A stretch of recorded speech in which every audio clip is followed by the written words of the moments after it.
Aujourd'hui, les hackers sont perçus comme des hors-la-loi de l'ère informatique. Ils traquent l'information, volent et propagent des virus. Ils véhiculent une image plus que négative. Mais leur objectif n'a pas toujours été de nuire à autrui. Ce hacker a déclenché une révolution informatique. Voici l'homme qui l'a inspiré.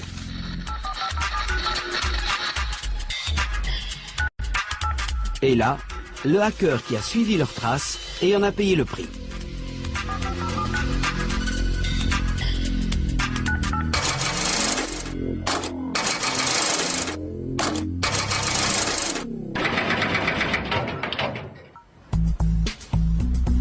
Ces trois rebelles de la technologie sont les pionniers du piratage informatique, au début assimilé à du bidouillage. Pour Steve Wozniak, le bidouillage repose principalement sur l'inventivité. On a changé quelque chose pour l'humanité avec ces minuscules ordinateurs. Pour John Draper, ce bidouillage informatique est surtout une histoire d'expérimentation. Bidouiller, c'est démonter quelque chose et le refaire en mieux. Pour réaliser quelque chose de différent, de plus intéressant. Salut Steve, comment ça va? Je suis content de te voir. Pour Kevin Mitnick, le piratage, c'est avant tout de la subversion. Il s'agit de découvrir des connaissances interdites, de faire des farces, d'essayer d'être plus malin que l'autre. C'est une sorte de défi intellectuel.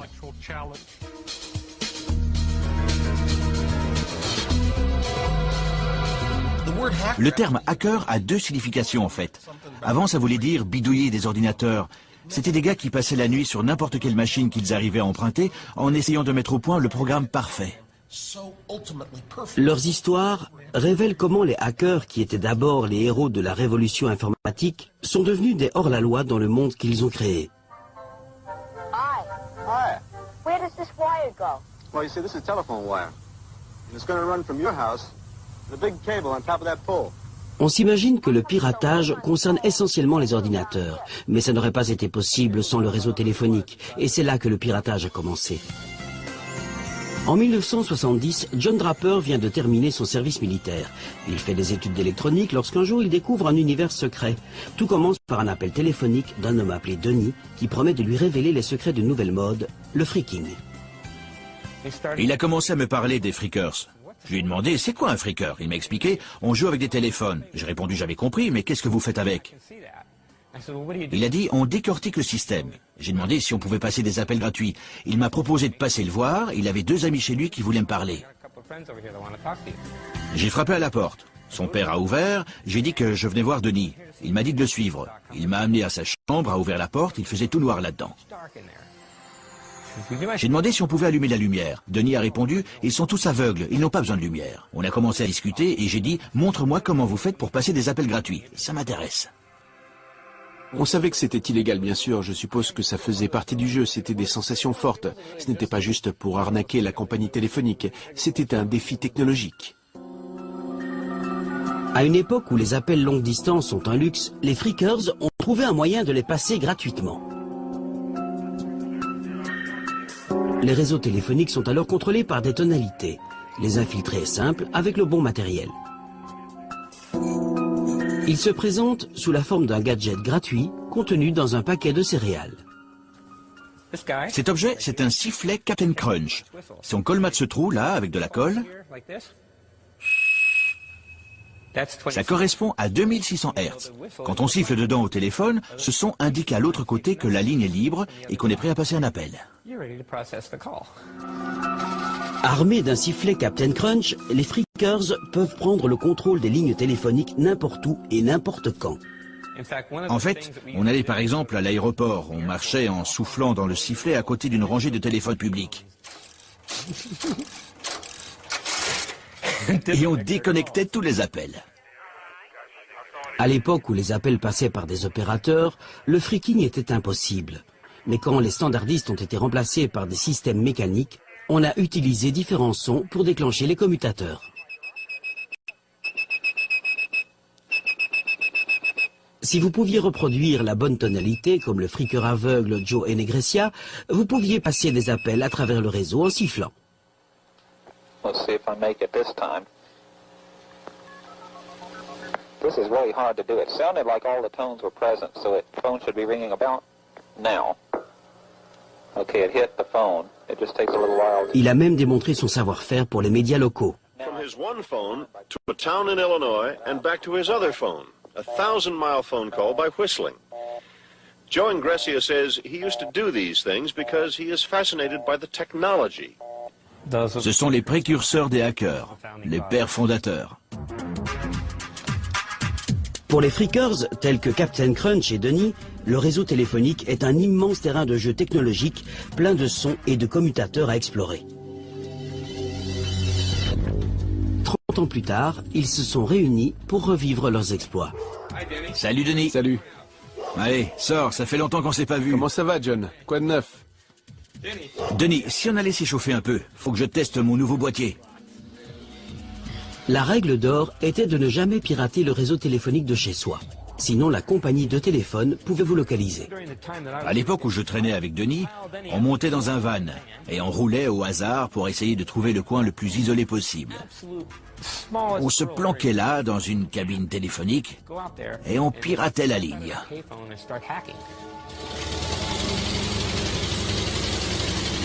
Une fois qu'ils savaient quelle tonalité contrôlait les commutateurs, les freakers pouvaient parcourir les lignes téléphoniques de centrale en centrale et de ville en ville. Mais il leur fallait des moyens plus efficaces de reproduire les tonalités. C'est là que les compétences mécaniques de John Draper entrent en jeu. Le freaking va devenir high-tech avec l'invention d'un gadget appelé Blue Box. Le premier truc que j'ai fait, c'est fabriquer la Blue Box. Le boîtier, on peut le trouver chez n'importe quel fabricant de composants électroniques. C'est un bon vieux boîtier standard. Le pavé à touche, je crois qu'on l'a déniché chez un ferrailleur. La Blue Box n'est rien d'autre qu'un appareil qui génère des tonalités. Elle génère une certaine série de tonalités et la compagnie de téléphone croit qu'elles viennent de leur propre matériel de commutation. Mais en réalité, elles viennent de vous. Ce sont les clés du royaume. Si je voulais un opérateur à New York, il me suffisait de taper étoile 1212 dièse et j'aurais été connecté à un opérateur à New York. Équipés d'une Blue Box, les freakers passent des appels dans le monde entier. Souvent rien que pour le plaisir d'entendre un message enregistré dans une langue étrangère. Ça me sidérait de voir que la compagnie de téléphone ait pu concevoir un système aussi simpliste. J'avais du mal à croire que ça puisse être si facile de l'infiltrer. KP182 dièse. Les schémas des numéros étaient vraiment curieux. Les données de la compagnie sont classées par niveau et je me suis infiltré dans les plus élevés. J'ai eu accès à des informations capitales.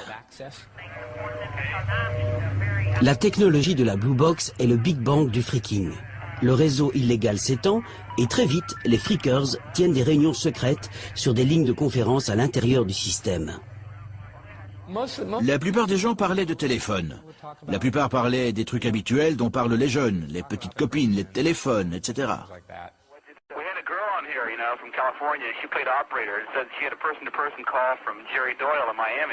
Ces conférences à l'époque, c'était un peu comme les chatrooms aujourd'hui.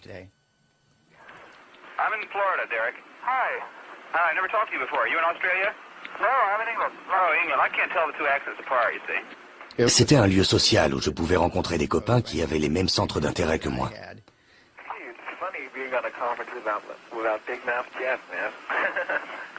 C'était un peu comme une société secrète.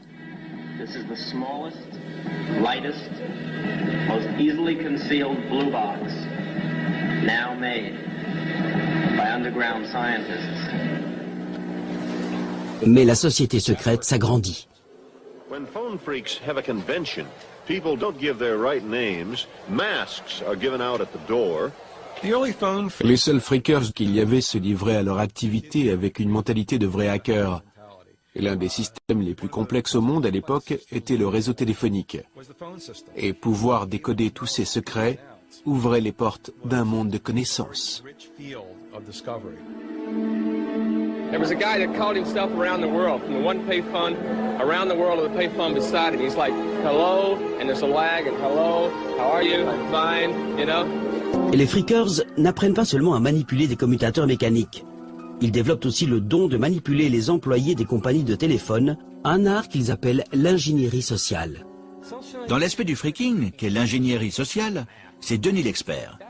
Il s'agit simplement d'entrer en contact avec des employés d'une compagnie de téléphone en leur faisant croire qu'on travaille pour elle aussi.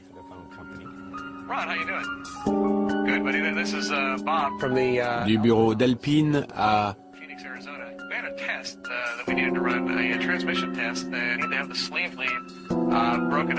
du raccord, puis remettre le raccord en place. Il pouvait appeler la salle de commutateur et dire « Bonjour, ici Fresno.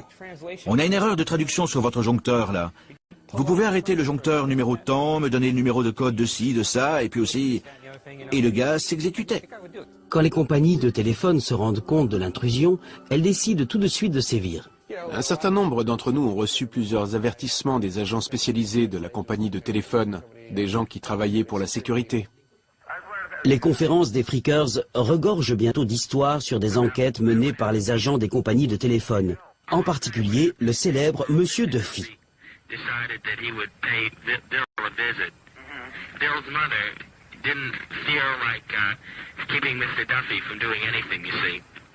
L'un des rares agents spécialisés est venu me parler quelquefois. Il a aussi parlé à mon père, dans l'espoir que j'arrête de faire ça, bien sûr.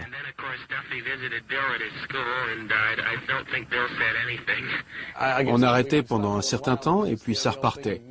Ça nous amusait tellement, on s'y remettait.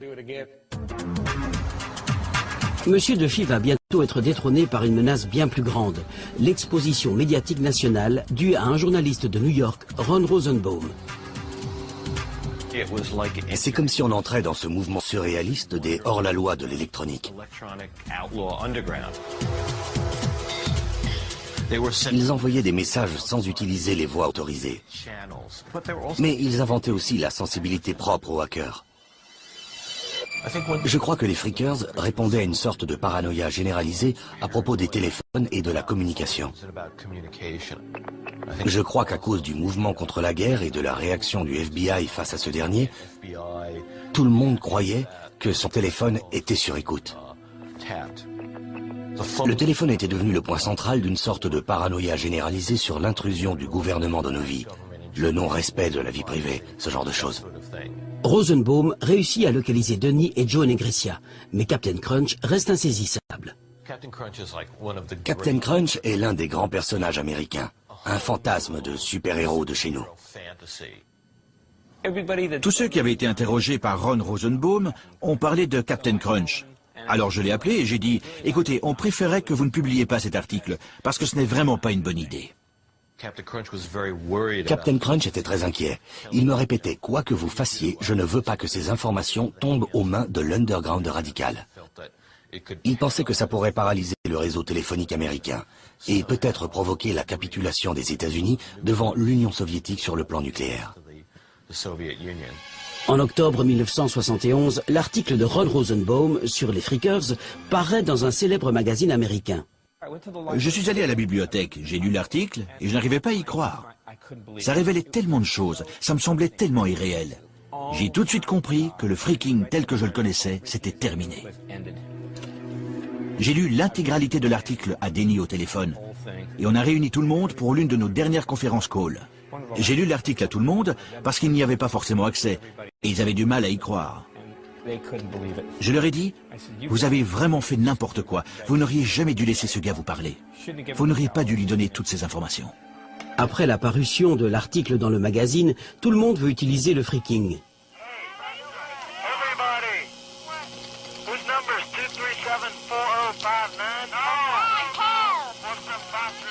Par la suite, ces parasites se sont multipliés. C'était surtout le fait de gruger qui leur plaisait. Et dans certains cas, l'idée de vandalisme, comme pour des ados. Je fais quelque chose de mal, c'est cool, hein? Mais dans d'autres cas, c'était pour l'argent. In our accelerated program to catch phone freaks, which is more successful all the time, we find that we detect people who are businessmen, we find private detectives, stockbrokers, automobile dealers. We've even found some members of organized crime. Les pionniers du freaking subissent le même violent retour de bâton que les fraudeurs. Des gens à Los Angeles se sont fait arrêter. Des gens à Seattle et à New York ont été interpellés. Des enquêtes ont été confiées aux chambres d'accusation. Ils sont venus chez moi avec un mandat de perquisition et ils ont fouillé mon appartement. Comme j'étais moins impliqué là-dedans que certains, j'ai juste été condamné à 10 jours ferme et 3 ans avec sursis. Évidemment, tous ceux qui se sont fait arrêter avaient mon numéro. À cause de cet article, on a fait de moi le pilier du système. Les autorités ne laissent rien passer. La possession d'une Blue Box peut coûter jusqu'à 2 ans de prison. Il y a eu cette fois où, manque de chance, je me baladais avec. Je descends de la voiture, 3 voitures viennent me bloquer. Une devant la mienne, une derrière et une sur le côté. Un agent du FBI sort et m'attrape direct. Captain Crunch est inculpé par les fédéraux de fraude électronique. Il passera en tout 4 mois en prison. J'étais un vrai pirate, mais pour les téléphones. C'était moi le méchant.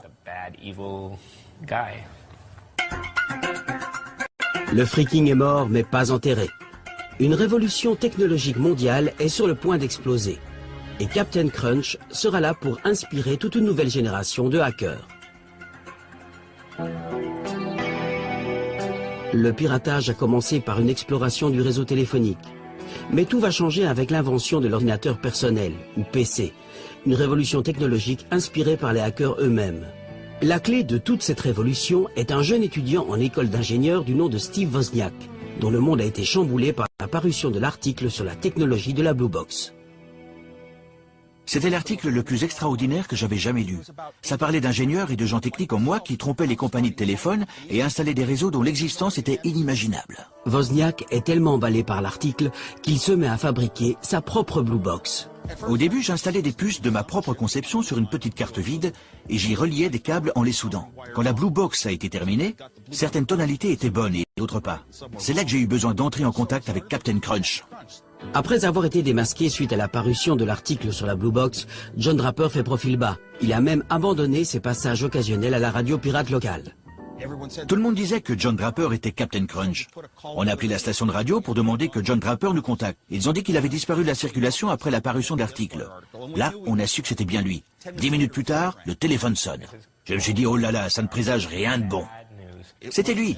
Il a dit qu'il venait à Berkeley et qu'il nous retrouverait à la résidence universitaire. J'avais l'impression d'amener le président des États-Unis chez moi. Je me suis embarqué là-dedans sans vraiment savoir ce qu'il se passait.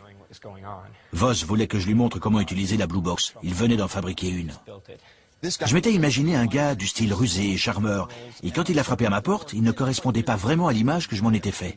Il m'a dit, c'est moi, Captain Crunch. Je leur ai dit, écoutez les gars, je le sens pas des masses là. Woz a répondu, t'inquiète pas, t'inquiète pas. J'avais l'impression d'être un héros. Je me suis dit que ça devrait aller, parce que j'étais dans une résidence universitaire et que ce serait difficile de localiser la personne qui allait passer l'appel. Woz a demandé si on pouvait appeler le pape. J'ai répondu, je pense que oui. J'ai pris le numéro du Vatican, on a appelé avec la Blue Box et on a demandé à parler au pape. On nous a dit qu'il ne pouvait pas répondre actuellement. Il était 4 heures du matin là-bas. Ce soir-là, j'ai commencé à apprendre les codes grâce à John Draper et d'autres, et aussi des techniques à utiliser. J'ai appris à manipuler les opérateurs. Je me suis entraîné de mon côté les semaines suivantes pour voir ce que je pouvais ou ne pouvais pas faire. Je crois que j'avais un peu peur de me faire attraper. Quelques semaines plus tard, la voiture de Wozniak tombe en panne. Il est avec un ami, Steve Jobs, et heureusement, ils ont leur Blue Box avec eux.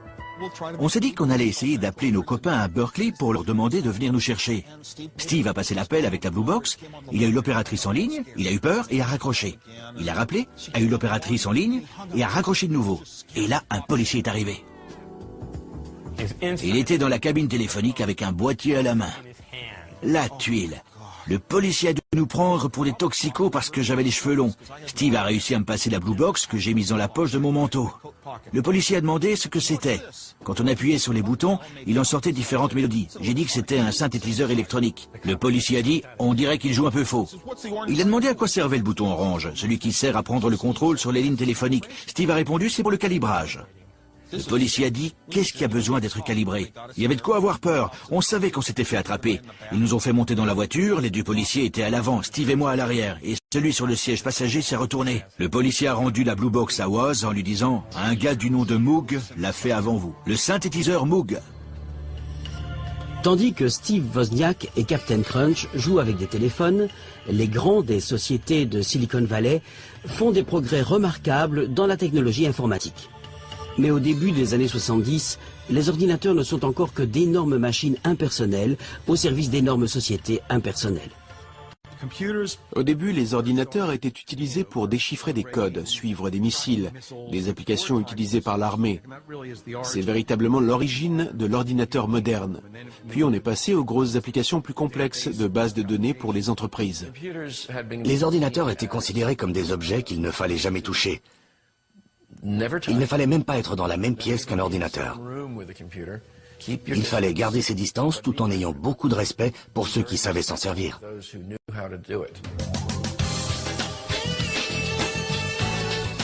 Mais le respect n'est pas toujours de mise.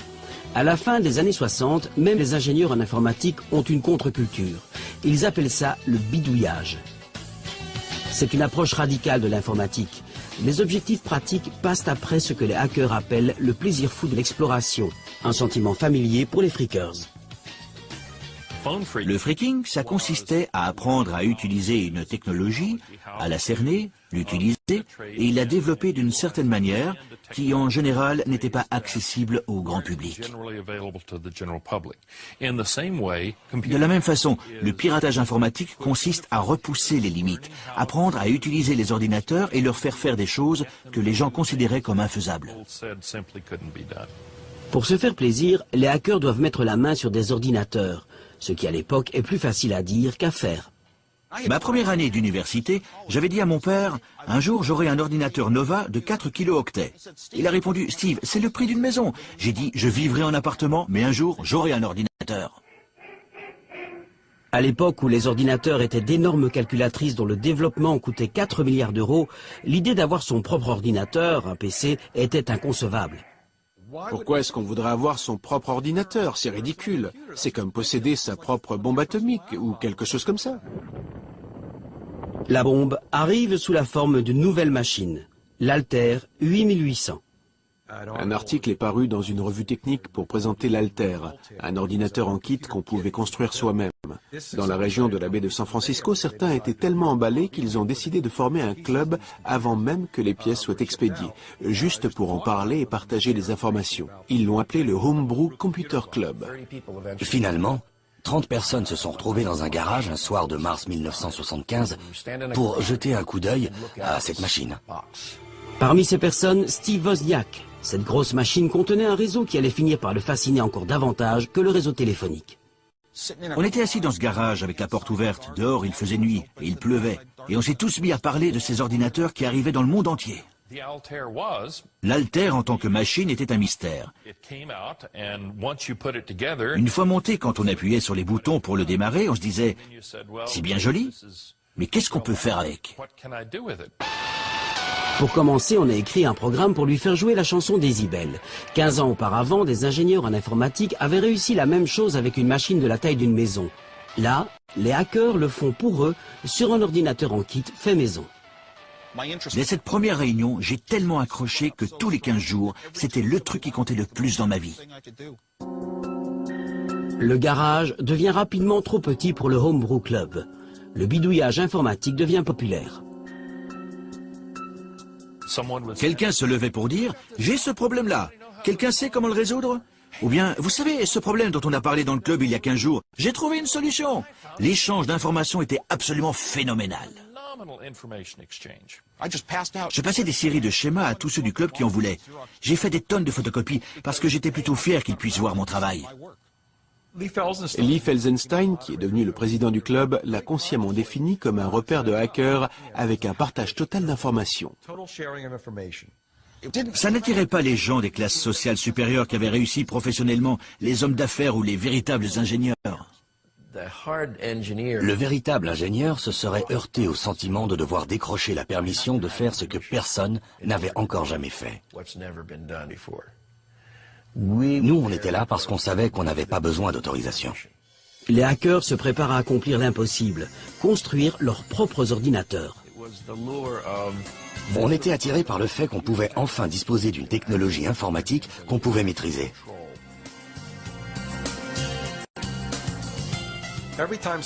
Chaque fois que quelqu'un a amené un ordinateur au club, immédiatement les gens se ruaient dessus pour le démonter pour voir comment ça marchait. Ils harcelaient le concepteur avec des tonnes de questions. Comment ça marche? Pourquoi cette broche est reliée à celle-là? C'est quoi comme type de bus? Poussés par leur fascination pour l'exploration de la technologie, les hackers ne s'intéressent pas vraiment à ce que peuvent réellement accomplir leurs ordinateurs. Personne n'avait de raison concrète de vouloir posséder un PC.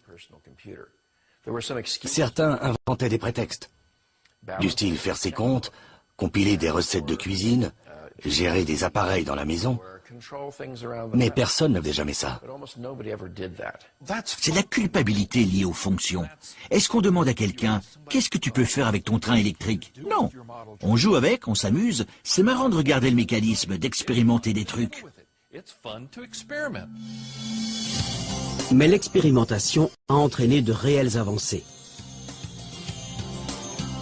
J'ai commencé à réfléchir et j'ai trouvé une petite combine plutôt futée. Si je prenais juste un bit de données et que j'effectuais un décalage circulaire, et si je réussissais à conserver un rythme régulier, l'affichage se ferait sous forme de couleurs sur un écran télé. Je suis convaincu que tous les éléments vraiment importants qu'on a aujourd'hui sur nos ordinateurs ont pour origine les hackers. Les membres du Homebrew Club font faire des choses incroyables aux ordinateurs. Ils leur font jouer de la musique, ils créent des jeux, des graphismes et des programmes de dessin. Au Homebrew Club, c'est l'apogée du bidouillage. Steve Wozniak travaille à sa création jour et nuit dans son garage, un ordinateur parfait. Je crois que Woz peut être considéré comme le plus grand hacker de tous les temps. Il pouvait concevoir le matériel, concevoir les logiciels à partir d'une feuille de papier et d'un crayon, et les faire fonctionner. Si quelqu'un regardait mes circuits, il commençait à se dire « Ce gars ne conçoit pas d'éléments simples comme on nous l'apprend ». Il voyait des choses que les autres ne voient pas, et reliait des choses entre elles là où les autres ne pouvaient pas.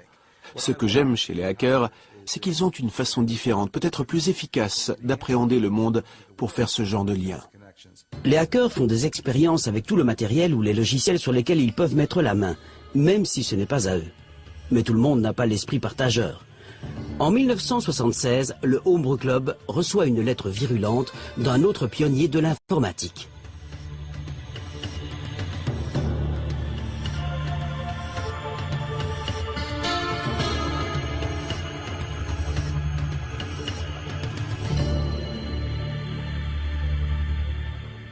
Dans ce qui est devenu un moment clé de l'histoire de l'industrie informatique, Bill Gates a écrit une lettre exprimant sa colère aux membres du club. Ça voulait dire « J'ai travaillé là-dessus, vous ne pouvez pas le distribuer, ce n'est pas gratuit, ça représente du travail. » La lettre de Bill Gates présage des temps à venir. Les PC vont devenir une affaire florissante, comme le découvre Steve Wozniak. Ce qu'il a inventé dans son garage devient le premier ordinateur Apple. Quand il a inventé l'Apple I, il se fichait totalement d'inventer un produit. Il voulait juste un ordinateur qui fonctionnerait comme il le souhaitait, qui disposerait de toutes les particularités et toutes les caractéristiques conceptuelles qu'un amateur d'informatique aimerait avoir. Steve Jobs, son ami de fac, qui ne concevait ni matériel ni logiciel, lui a dit « Tu sais quoi ? On pourrait essayer de les vendre. » Et Woz a dit « Ouais, cool !» La nouvelle société de Wozniak et Jobs donne rapidement suite à l'Apple I, avec l'Apple II. L'ordinateur pour s'amuser de Woz devient le produit commercial le plus en vogue du moment.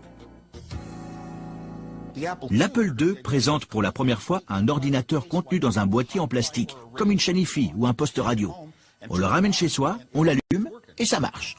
En assemblant les premiers Apple à la main dans la chambre de Woz, l'entreprise était risquée. Mais chez Apple, le bilan dit rapidement tout autre chose. Steve m'a appelé et m'a dit « Tu sais quoi ? J'ai une commande d'un montant de 30 000 €. On avait mis chacun quelques centaines d'euros en se demandant si on allait récupérer notre argent. Et il me dit qu'il a une commande à 30 000 €.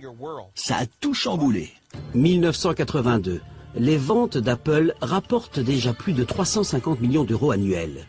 Mais le piratage et les affaires ne sont pas compatibles. Les jours du Homebrew Computer Club sont comptés. J'ai encore dû aller à quelques réunions du club, mais c'est devenu de moins en moins important dans ma vie.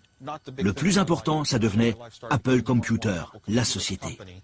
Je devais consacrer mon énergie à plein temps à des choses qui allaient dans les produits vendus. Avec des sociétés comme Apple en train de se former et de devenir des affaires sérieuses, on a commencé à garder certaines choses secrètes. On ne pouvait pas divulguer à des membres du Homebrew Computer Club ses plans de production ou le projet sur lequel on travaillait. Il pouvait y avoir des concurrents qui auraient dit « Apple est en train de faire ça, montons un projet similaire ». Je crois que ça a mené à la fin du Homebrew Computer Club.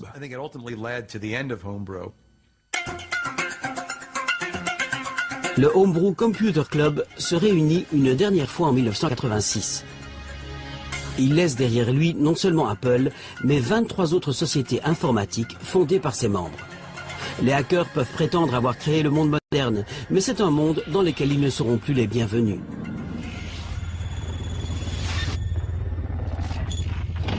Le 15 février 1995, une chasse à l'homme ayant duré 2 ans prend fin quand des agents armés du FBI localisent un criminel recherché dans un immeuble en Caroline du Nord. Le piratage informatique est sur le point de devenir un métier hors la loi. FBI, ouvrez la porte. J'ai un mandat d'arrestation. Vers 1h30 du matin, on a frappé à ma porte. Je n'ai même pas regardé l'heure à ce moment-là. Si j'avais su quelle heure il était, je n'aurais même pas répondu. J'ai demandé qui c'était, et ils m'ont dit FBI. Le FBI vient arrêter Kevin Mitnick, un hacker de 32 ans, devenu l'ennemi public numéro 1, suite à ses intrusions dans les ordinateurs des autres. Kevin était pour ainsi dire au mauvais endroit au mauvais moment, pour de nombreuses raisons. Internet était en train de décoller. Les enjeux étaient plus importants à l'époque. Et je crois que pour les médias et une partie du gouvernement, Mitnick faisait un excellent bouc émissaire. C'était l'homme à abattre.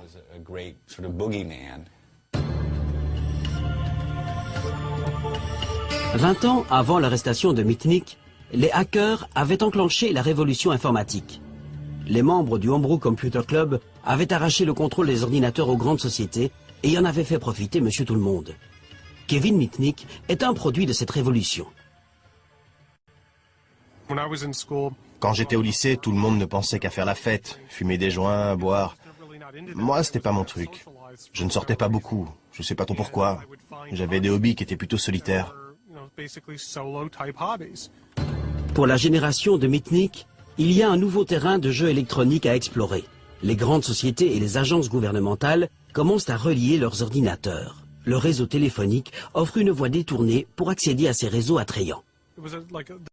C'était comme si le réseau représentait l'univers, comme dans Star Trek. Il s'agissait d'aller là où personne n'était encore jamais allé. Le réseau informatique, le réseau téléphonique, aller là où aucun hacker n'était encore allé. Il ne possédait pas son propre ordinateur. Il s'est mis au piratage dans des magasins d'électronique. Il se servait des modems dans leurs ordinateurs pour pénétrer dans des ordinateurs situés ailleurs.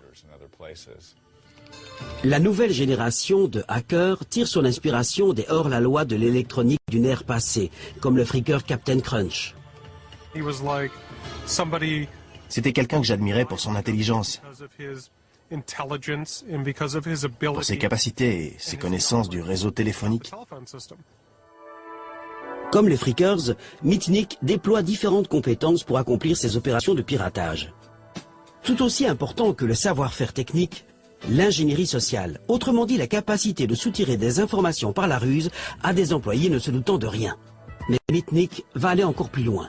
À 17 ans, avec des amis, il réussit à bluffer le gardien pour entrer dans le central d'un opérateur téléphonique et voler d'importants manuels techniques. C'était comme se retrouver dans un magasin de bonbons. On voulait lire tous les manuels pour comprendre comment marchait ce système. Le délit lui vaudra une première condamnation de 3 mois de prison ferme et 1 an avec sursis. La compagnie de téléphone était contrariée, parce que quelqu'un avait eu le culot de faire ça en déjouant leurs procédures de sécurité, qui se sont révélées inefficaces. L'arrestation de Mitnick annonce la tendance pour l'avenir. Kevin a continué à avoir des ennuis. Il possédait cette capacité vraiment remarquable à se faire arrêter en permanence. Mitnick n'est pas le seul à avoir des ennuis.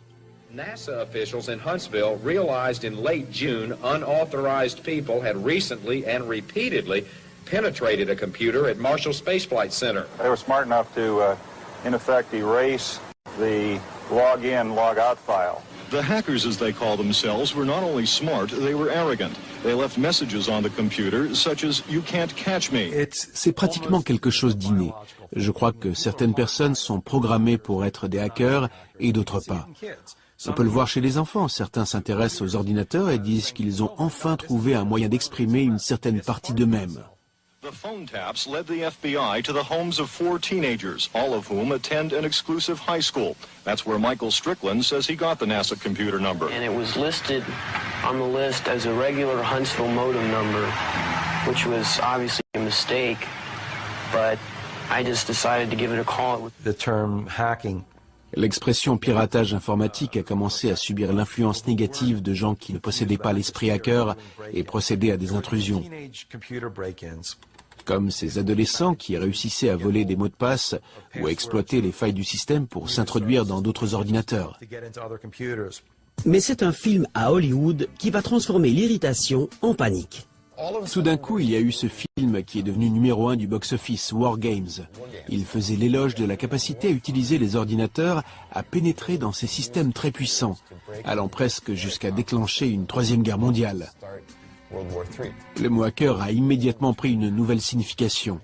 Un hacker, c'était désormais un adolescent boutonneux qui était suffisamment calé pour s'attaquer au réseau informatique d'une énorme organisation militaire.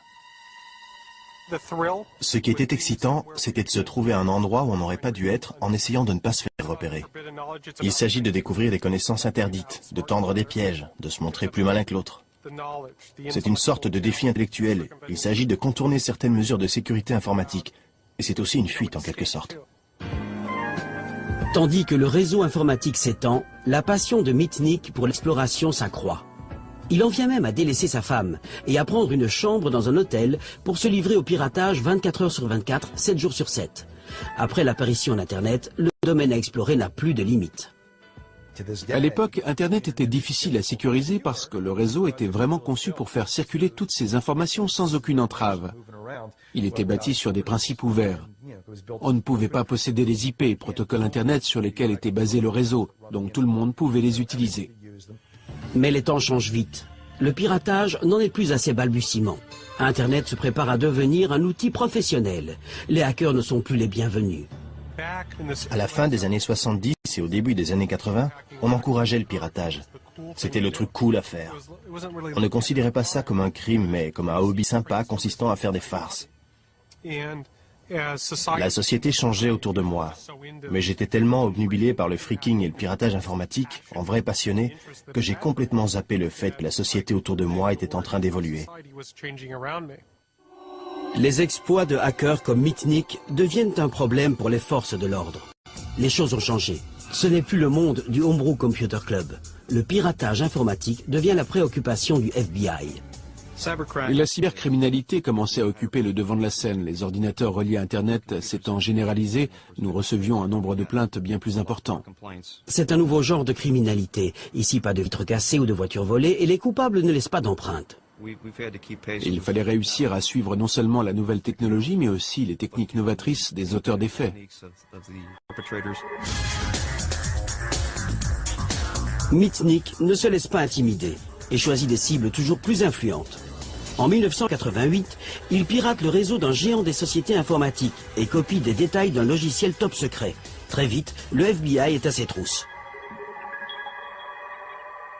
Nous avons ouvert une enquête sur le vol d'un logiciel de développement de systèmes d'exploitation dont Mitnick a réussi à s'emparer. Il a été arrêté en 1988, appelé des coupables l'année suivante et par conséquent a été condamné à une peine de réclusion dans une prison fédérale. La société informatique concernée affirme que le hacker du côté obscur a provoqué des dégâts d'une valeur de 3,5 millions d'euros. Durant son procès, Mitnick se rend compte à quel point le monde a peur des hackers. Le procureur fédéral est entré dans le tribunal et a dit à un magistrat fédéral que si M. Mitnick s'approchait d'un téléphone dans la prison pouvant être utilisé par les détenus pour passer des appels en PCV, il pourrait déclencher une guerre nucléaire. Assis dans le tribunal, je me demandais si le juge pouvait être stupide à ce point-là. Le juge a cru en grande partie aux nombreuses exagérations dans le dossier et l'a placé en isolement. Ils m'ont mis en isolement pendant 8 mois parce qu'ils avaient peur que je déclenche une guerre nucléaire à partir d'un téléphone public. Je crois qu'il avait le droit de passer seulement 1 heure par jour maximum hors de sa cellule, et enchaîné en plus. Mitnick a très mal vécu tout ça. En 1989, après 1 an de prison, Mitnick est placé en liberté surveillée. Il a l'ordre d'effectuer une cure de désintoxication pour ce que le juge a appelé sa dépendance à l'informatique. Finalement, il est autorisé à rentrer chez son père, mais il fait l'objet d'une surveillance. L'opérateur téléphonique avait mis sur écoute les 3 lignes téléphoniques dans l'appartement de mon père. J'ai voulu découvrir qui était derrière tout ça et pourquoi. J'ai trouvé qui étaient les enquêteurs de la compagnie de téléphone qui avait installé ce matériel. J'ai moi aussi commencé à recueillir des renseignements. Et comment on recueille des renseignements? En interceptant les communications. J'ai réussi à récupérer les mots de passe de leur système de messagerie vocale, comme le répondeur que les gens ont chez eux. J'écoutais les messages en essayant de récupérer toute information me concernant s'ils parlaient de moi. Le gouvernement a considéré qu'il s'agissait d'une intrusion dans un système informatique. Ils ont établi un mandat parce que j'avais enfreint les règles de ma liberté conditionnelle. Ça m'a tellement énervé que je leur ai dit « Attrapez-moi si vous pouvez ». Quand le FBI vient arrêter Mitnick en 1992, il a disparu. Il a pris la fuite parce qu'il ne faisait confiance ni au gouvernement ni au FBI. Il pensait que s'il leur parlait, il le remettrait en prison et il se retrouverait directement en isolement. Il était prêt à tout pour ne pas retourner dans cette cellule.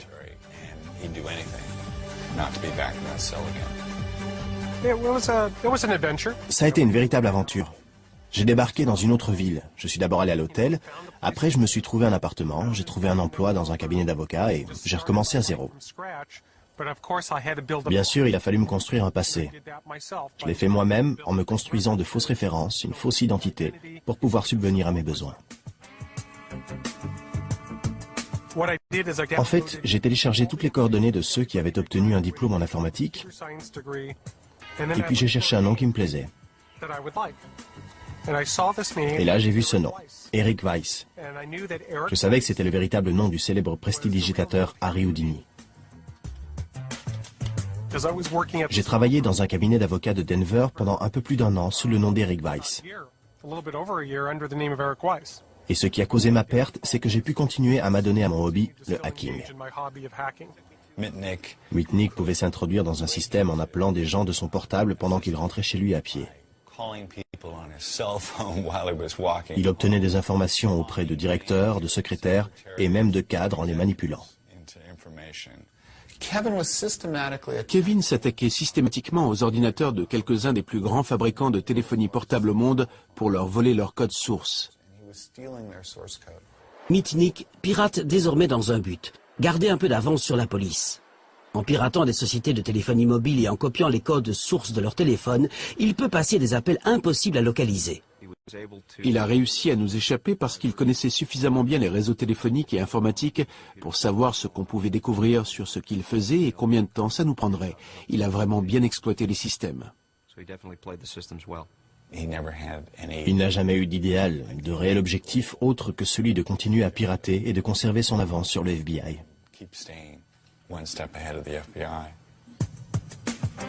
La réputation de Mitnick grandit rapidement. Durant l'été 1994, l'incapacité du FBI à attraper le pirate d'Internet fait la une, grâce au journaliste John Markoff. C'était simplement une bonne histoire, celle d'un homme qui a déjà été arrêté et qui a réussi à utiliser ses compétences pour esquiver les forces de l'ordre. C'est une histoire intéressante. Il a créé le mythe Kevin Mitnick, le gangster du cyberespace. Je crois qu'il y a eu plus de 60 allégations de sources inconnues présentées comme véridiques. J'aurais piraté le système du commandement de la défense aérospatiale de l'Amérique du Nord, créé de faux communiqués dans une grande banque ou mis le FBI sur écoute. Le portrait de Mitnick, dressé par Markoff, exploite les peurs grandissantes des entreprises et du grand public qui commencent tout juste à s'habituer à l'idée d'une vie en ligne. C'était l'époque où l'on parlait beaucoup d'Internet. Le web faisait son apparition et les gens disaient « je peux me servir de ça dans ma vie quotidienne et ma vie professionnelle ». Et si je dois m'en servir dans mon métier, il faut être certain que c'est bien sécurisé. Lorsqu'il s'agit de millions d'euros, les informations sur les clients ou la société ne doivent pas être accessibles à tout le monde sur Internet. Il faut s'assurer que seules les personnes autorisées vont en prendre connaissance.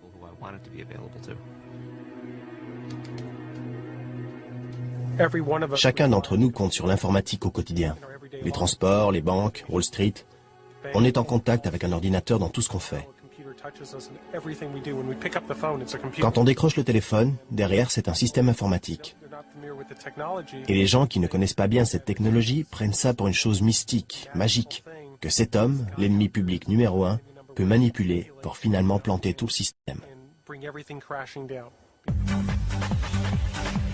Quand le FBI rattrape enfin l'ennemi public numéro 1, il vit en Caroline du Nord sous le pseudonyme de Tom Case. FBI, ouvrez la porte. J'ai un mandat d'arrestation. Vous vous trompez de personne. Vérifiez la boîte aux lettres en bas. Je me suis rué sur le téléphone pour dire à ma famille où j'étais, parce qu'ils ignoraient que j'étais en Californie du Nord. J'ai contacté mon avocat et je lui ai dit que le FBI était à ma porte. J'ai fini par entrouvrir la porte pour demander « Qui êtes-vous » Et là, ils ont poussé la porte pour entrer et ils m'ont demandé « Vous êtes Kevin Mitnick ?» J'ai répondu non. J'ai dit « Je m'appelle Tom Case. Qu'est-ce que vous faites chez moi? Vous ne vérifiez pas les boîtes aux lettres avant de faire irruption chez les gens ?» J'ai joué le type innocent en colère. Je leur ai demandé s'ils avaient un mandat de perquisition. Ils ont dit « Oui, si vous êtes Kevin Mitnick. » J'ai dit « Non, ce n'est pas moi. Où est votre mandat de perquisition ?» Et finalement, ils ont dit « On voudrait vous emmener au poste pour relever vos empreintes et voir si vous êtes bien Kevin Mitnick. » J'ai répondu « Ouais, d'accord, bien sûr. Donnez-moi votre carte et dites-moi à quelle heure vous voulez que je vienne demain matin, j'y serai. » Ils ont dit « Non, on va vous y emmener maintenant, pas plus tard. Allez, arrêtez-le, passez-lui les menottes. » Et ils m'ont arrêté. Mitnick retourne derrière les barreaux. Cette fois, il fait face à 25 poursuites pour piratage téléphonique et informatique. Le dossier est tellement complexe que Mitnick va passer 4 ans et demi en prison avant d'être jugé. Il a été jeté dans une prison du comté et passé à tabac. Beaucoup de choses ont été faites pour montrer à Kevin que le gouvernement ne reculerait devant rien. Les autorités lui ont fait comprendre qu'il pourrait être inculpé dans différentes juridictions et qu'il pourrait bien faire face à plusieurs procès.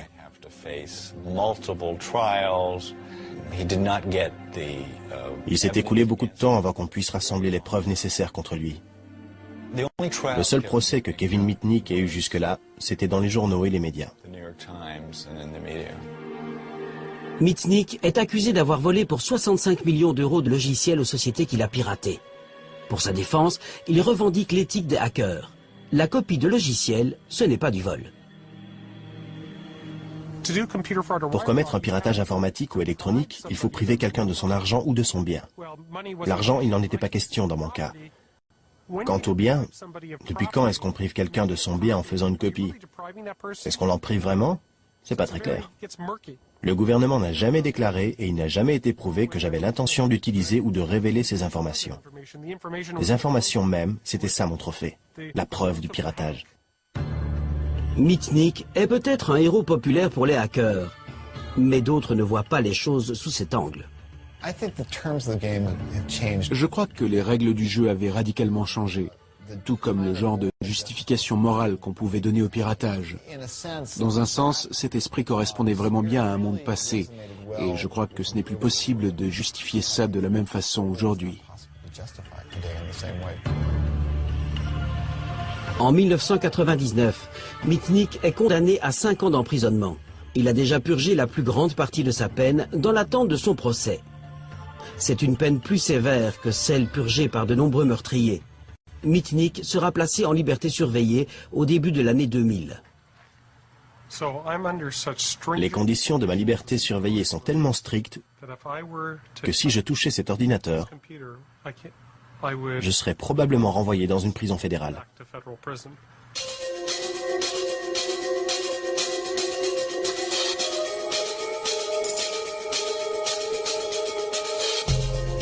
Si Kevin Mitnick n'a plus le droit de toucher à un ordinateur, il peut encore retrouver ses héros, Captain Crunch et Steve Wozniak.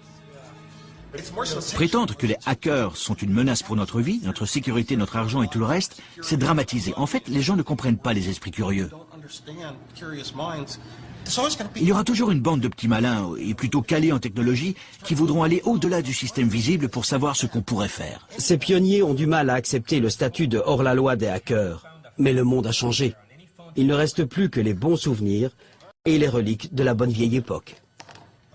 C'était il y a 30 ans, 40 ans, quelque chose comme ça. Ça te rappelle de vieux souvenirs?